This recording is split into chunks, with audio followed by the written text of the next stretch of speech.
our dear viewers, and welcome to a new edition of our program Africa. Today, indeed, a very important round of the COP27 that took place in the Red Sea resort of Sharm el-Sheikh. And in this episode, we'll be shedding light on its goals and how it made a historic and unprecedented achievement by establishing a loss and damage fund, whose specific task a transitional committee will implement during the coming weeks. When the UN climate change high-level champion for Egypt and UN special envoy on financing the 2030 Sustainable Development Agenda, Mahmoud Mohiuddin, said that COP27 made a historic and unprecedented achievement by establishing the Loss and Damage Fund, whose specific task a transitional committee will implement during the coming period. Around 200 countries at the 27 UN Climate Change Conference, COP27, which concluded on Sunday in the Red Sea Sharm el-Sheikh resort, compensate vulnerable nations for the loss and damage from the climate-fueled disasters. To shed more light, we are having a look at the following story.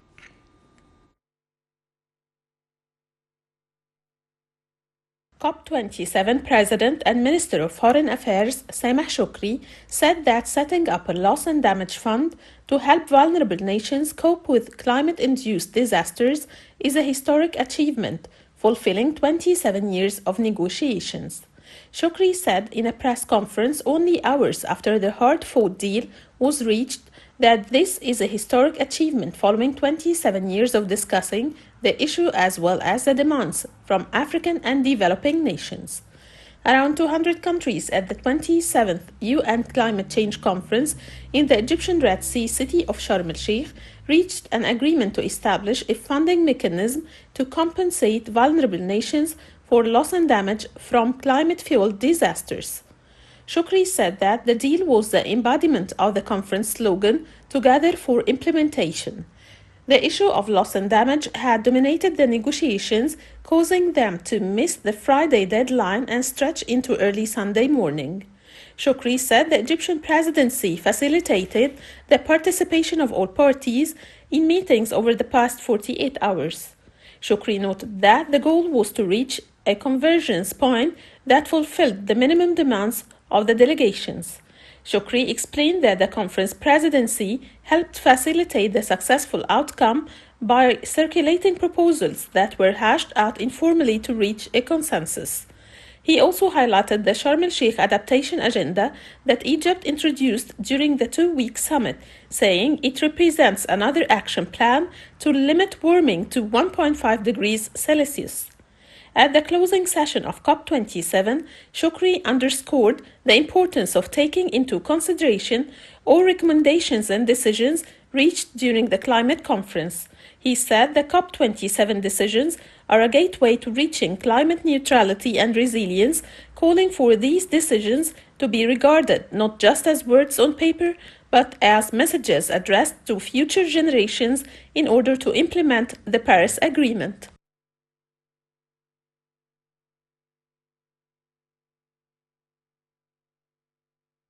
And to shed more light on the issue, we are very much delighted to be joined over the phone by Dr. Mohammed Amer, coordinator of the International Relations and Conferences and COP27 Organizing Committee member. Dr. Amer, good afternoon to you. Good afternoon. Thanks so much for giving me the opportunity to talk today. Thank you so much for being our guest, Dr. Amer. COP27 President and Minister of Foreign Affairs Sameh Shoukry said that settling up a loss and damage fund to help the vulnerable nations cope with the climate, including disaster, is actually a historic achievement, fulfilling 27 years of negotiations. What's your take on that and the importance of agreeing about establishing this very important fund? Yeah, thank you so much. This is a very important question. There is no doubt that the Loss and Damage Fund is the utmost important finding of COP27 and in a historic decision after 30 years of the inaction. Parties at COP27 finally established that fund is the first step towards redress and accountability for human rights harm caused to millions confronting climate impacts on the front line. Doing so, I believe that much work remains to be done in terms of operating the loss and damage fund itself and implementing the fund itself to the ground to ensure that the fund is not just an empty shell, but it's very fitful for purpose, sufficiently resourced, and it goes in line with the human rights, climate justice, and the needs of every single community, and even indigenous people.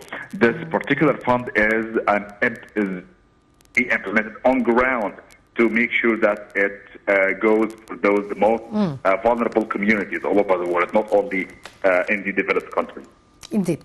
Actually, around 200 countries at the 27th UN Climate Change Conference reached an agreement to establish the funding mechanism to compensate the vulnerable nations for the losses and damage from the climate-fueled disasters. Would you tell us more about this very important deal that they did succeed to reach? I think it's very, very linked and connected to the loss and damage fund. The world has decided to establish a new funding arrangements for assisting developing countries that are particularly vulnerable to adverse effects of climate change. These arrangements are responding to loss and damage, including a focus on addressing the loss and damage by providing and assisting and mobilizing new and additional resources. That these new arrangements complement and include sources, funds, processes, and even initiatives under the outside convention of the Paris Agreement. This mechanism will be put into ground in a practical way that after the negotiations are successful, I think it's due time to implement them on the ground. Sir, also during the COP27, Egypt succeeded in focusing the attention on adaptation measures by linking them to the essentials of the daily life, including the food security and the water management. How do you see that? Yeah, totally. I believe while we've been in the COP27, Egypt launched 3 initiatives on adaptation, agriculture, and even food security meant to serve people, climate action, and nature. The most important one is the initiative announced, which is called FAST. FAST means Food and Agriculture for Sustainable Transformation, which focuses on increasing climate finance contributions for agriculture and food systems to support the most vulnerable communities. It's meant to implement the tangible measures to improve climate action and increase financing to sustainable transformation for food and agriculture systems by the year of 2030, which goes in line with the Egyptian agenda of 2030. Noting that the initiative itself was launched by the Egyptian presidency of COP27 and cooperation with the FAO and the number of NGOs. And I believe it's one of the most important initiatives that was launched together by the Egyptian presidency and by the United Nations itself. Actually, sir, the experts have always raised concern about how the climate change affects the food security.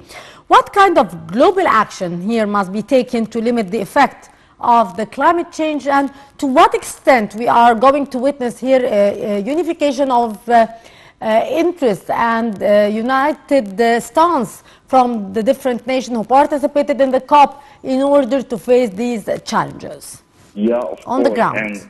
Yeah, exactly. Actually, it's safe and sound to say that as long as the developing and the less developed countries in both Africa and Asia and different regions all over the globe are the most deserving finance on food security and water security, it's a natural thing to be in the middle of the focus itself, not only in this COP, but in the future COPs as well.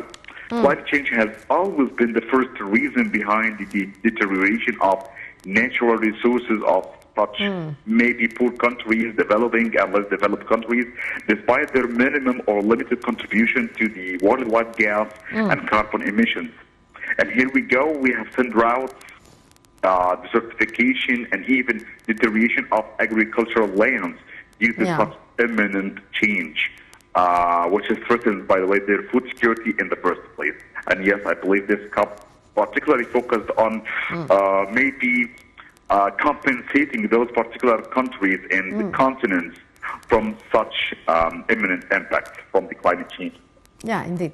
Sir, discussing how best actually to face the worsening climate conditions, the attendees did highlight the importance of the public-private partnerships, sustainable financing, and increase the community engagement. What's your take on that, Dr. Amer?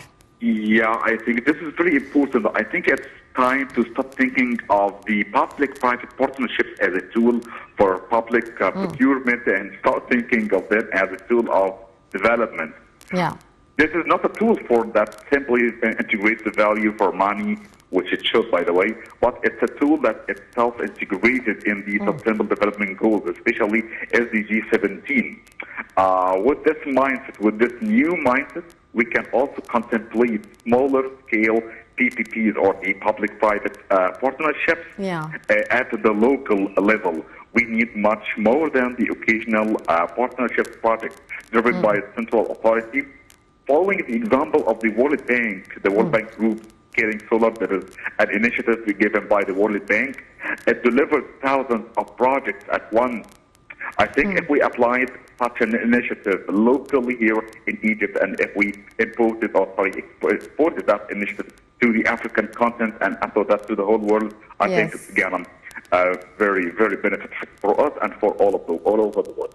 Yes, indeed. Actually, also the Minister of Planning and Economic Development, Dr. Hilal Saeed, launched the Friends of Greening National Investment Plans for Africa and the Developing Countries initiative that capitalizes on the success stories of the partners in tackling the impact of the climate change.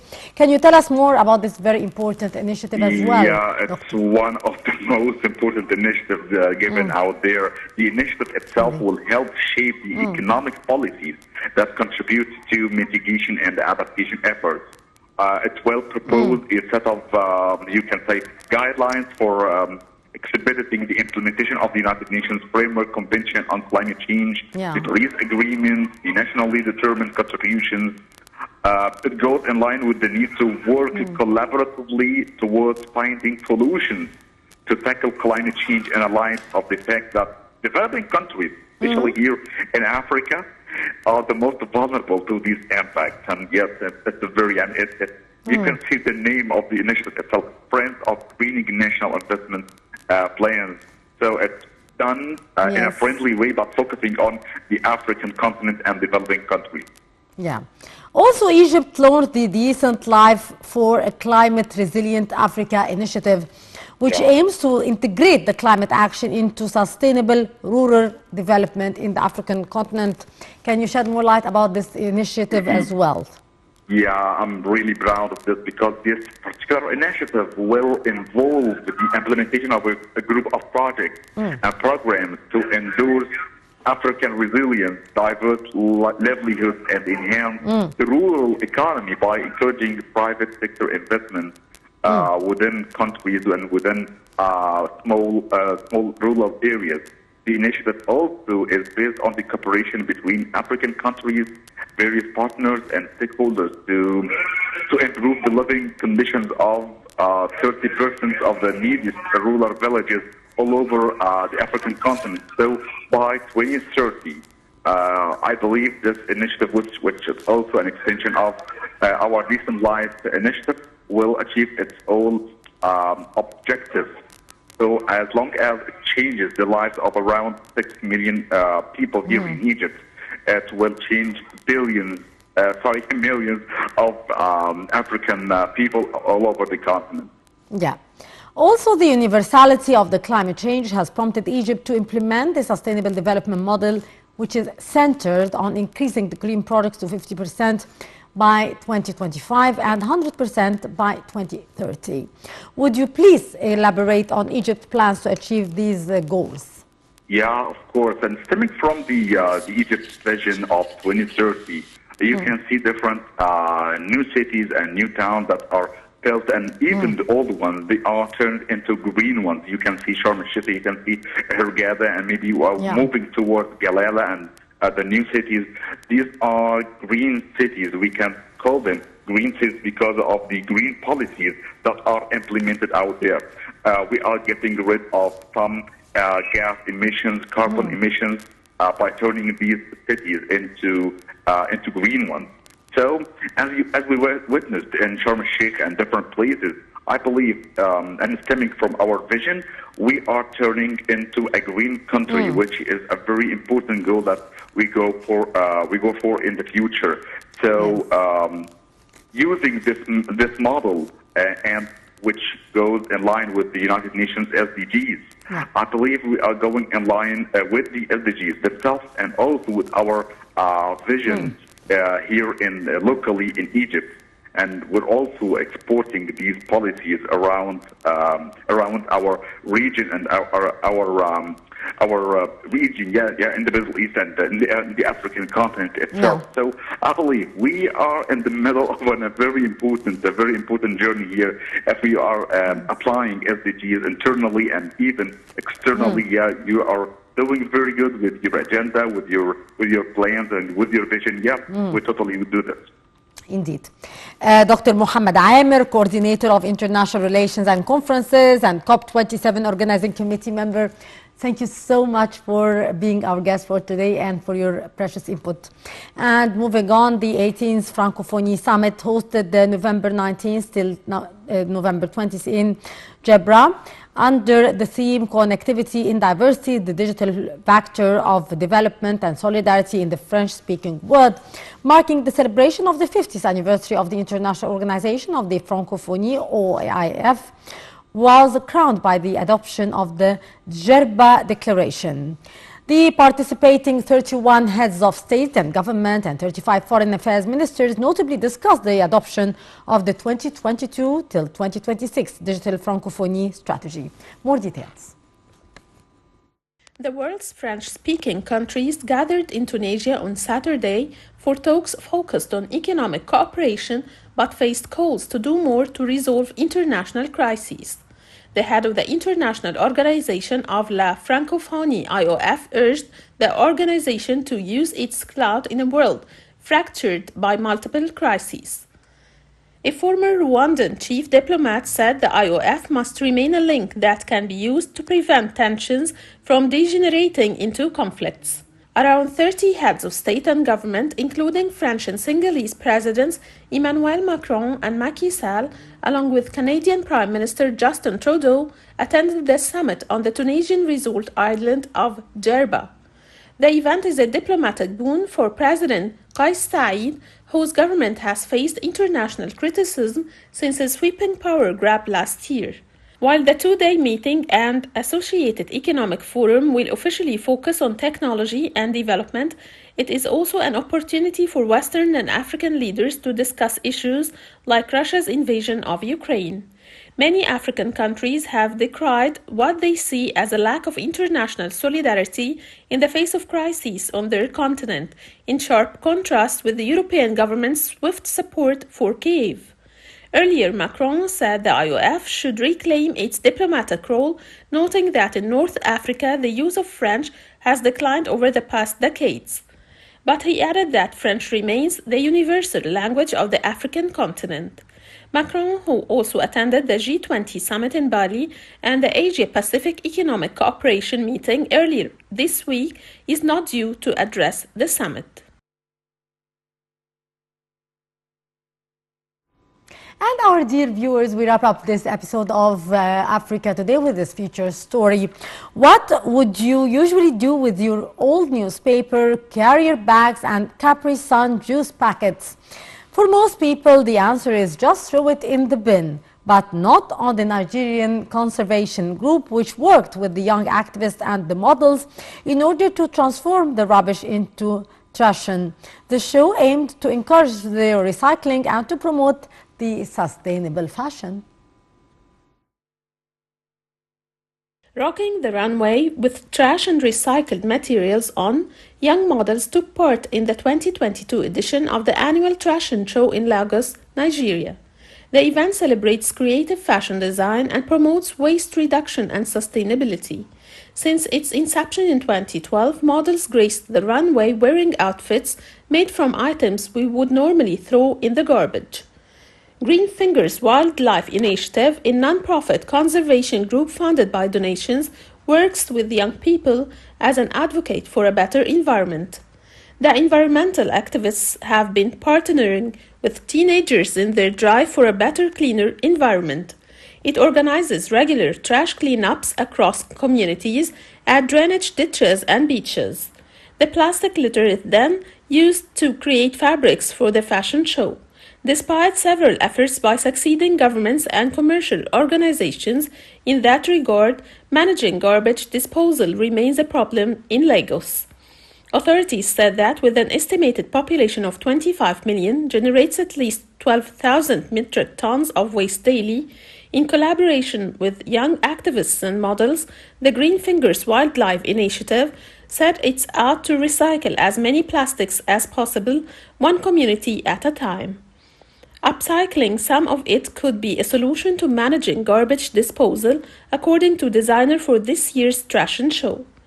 Together with her team, she designed and created dress pieces out of the mounting plastic pollution they find on the streets, beaches, and waterways of Nigeria's booming cultural megacity. A model believes her involvement in the show is about making a difference.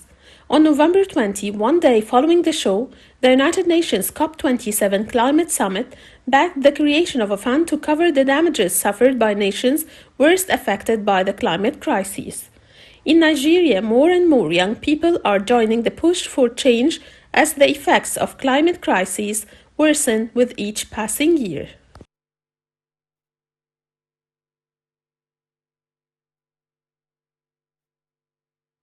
Well, with that, our dear viewers, we come to the end of this edition of Africa Today. And our dear viewers, till next week with another crew, it's goodbye. Many thanks for watching.